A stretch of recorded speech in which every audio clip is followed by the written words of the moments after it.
So welcome to पाठशाला। आज हम करने वाले हैं वाटर ऑफ क्रिस्टलाइजेशन और ये हमारा लास्ट टॉपिक है इस एसिड बेसिस एंड सॉल्ट में। तो वाटर ऑफ क्रिस्टलाइजेशन होता क्या है, हम जब भी कोई चीज़, जब देखो एक होता है अपना पाउडर क्या होता है, एकदम बहुत ही फाइन पार्टिकल्स होते हैं, ठीक है। अगर आप अपने घर के पाउडर को देखोगे तो बहुत ही फाइन होते हैं। और एक क्या होता है, अपना जो डिटर्जेंट होता है, आपने उसको देखा होगा, थोड़ा मोटा मोटा दाना दाना होता है ना। ये जो दाना दाना होता है, ये दाना दाना जो बनता है ना, ये दाना दाना क्यों बनता है, क्योंकि उसमें हम लोग कुछ वाटर ऐड करते हैं। वो जो वाटर ऐड किया जाता है उसी को हम बोलते हैं वाटर ऑफ क्रिस्टलाइजेशन। मतलब ये वो अमाउंट ऑफ वाटर है जिसे अगर हम ऐड कर देंगे तो हमारा जो पाउडर माफिक जो पार्टिकल्स था वो कैसा बन जाएगा, क्रिस्टल के जैसा बन जाएगा। डन। अब देखते हैं, यहाँ पे लिखा गया है the fix number of water molecule present in one formula unit of salt is called water of crystallization. तो सॉल्ट आपको पता है मेटल और नॉन मेटल मिलकर बनाते हैं। जैसे देखो कॉपर क्या है, मेटल, सल्फेट क्या है, नॉन मेटल, दोनों मिलकर एक सॉल्ट बना लिया। सॉल्ट के साथ एक क्या है, वन मॉलिक्यूल या फिर एक यूनिट है ना। मतलब एक यूनिट मतलब क्या है, एक कॉपर सल्फेट है, ऐसा बोल सकते हैं ना हम कि एक कॉपर सल्फेट के साथ जो मतलब एक fixed amount of water present होता है ना, उसी को हम क्या बोलते हैं, वाटर ऑफ क्रिस्टलाइजेशन बोलते हैं। अभी अगर आप देखो तो कॉपर सल्फेट का वाटर ऑफ क्रिस्टल, जब हम लोग ऐसे कॉपर सल्फेट रखेंगे तो एकदम वाइट होता है, एकदम क्रिस्टल वाइट। लेकिन उसमें जब हम लोग 5 मॉलिक्यूल ऑफ H2 ऐड कर देते हैं तो इसका कलर क्या बन जाता है, इस तरह कलर बन जाता है, स्काई ब्लू माफिक बन जाता है। सिमिलरली आपने देखा होगा अगर कोई आपका कोई दोस्त का हाथ पैर वगैरह कुछ टूट जाता है तो आपने देखा होगा उसके हाथ में क्या करते हैं, प्लास्टर किया जाता है ना। वो जो प्लास्टर होता है वो किसका होता है, कैल्शियम सल्फेट का होता है। हाँ, और उसमें कितना होता है water of crystallisation, 2 molecule H2O होता है। डन। तो अगर कोई आपसे पूछे कॉपर सल्फेट में कितने होते हैं वाटर ऑफ क्रिस्टलाइजेशन, तो आप बोल दोगे 5। कैल्शियम सल्फेट में कितने होते हैं वाटर ऑफ क्रिस्टलाइजेशन, आप बोल दोगे हाँ भैया 2 है। और अगर कोई आपसे पूछ दे कि आपके वॉशिंग सोडा में कितना होता है वाटर ऑफ क्रिस्टलाइजेशन, तो आप कमेंट में बताओ।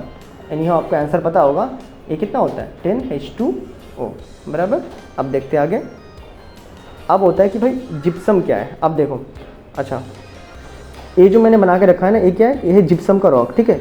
जिप्सम जो होता है ना, वो हमारा एक तरह का रॉक है। वो हमें कहाँ मिलता है, अर्थ के क्रस्ट में मिल जाता है। अब ये जो जिप्सम है ना, इसका फॉर्मूला होता है कैल्शियम सल्फेट और इसमें होता है 2H2O। यहाँ तक बातें क्लियर है। जब हम इसको हीट करते हैं, क्या करते हैं, जब हम इसको हीट करते हैं तो इसमें से वाटर मॉलिक्यूल निकल जाता है और हमें क्या मिलता है, पाउडर मिलता है ना।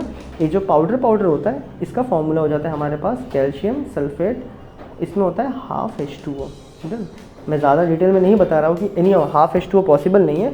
दो कैल्शियम सल्फेट के मॉलिक्यूल को एक वाटर मॉलिक्यूल शेयर करता है यहाँ पे, ठीक है। अब यहाँ तक बातें क्लियर है। इसी में जब हम लोग दोबारा ऐड कर देंगे, क्या ऐड कर देंगे वाटर, तो ये दोबारा बन जाएगा क्या, जिप्सम।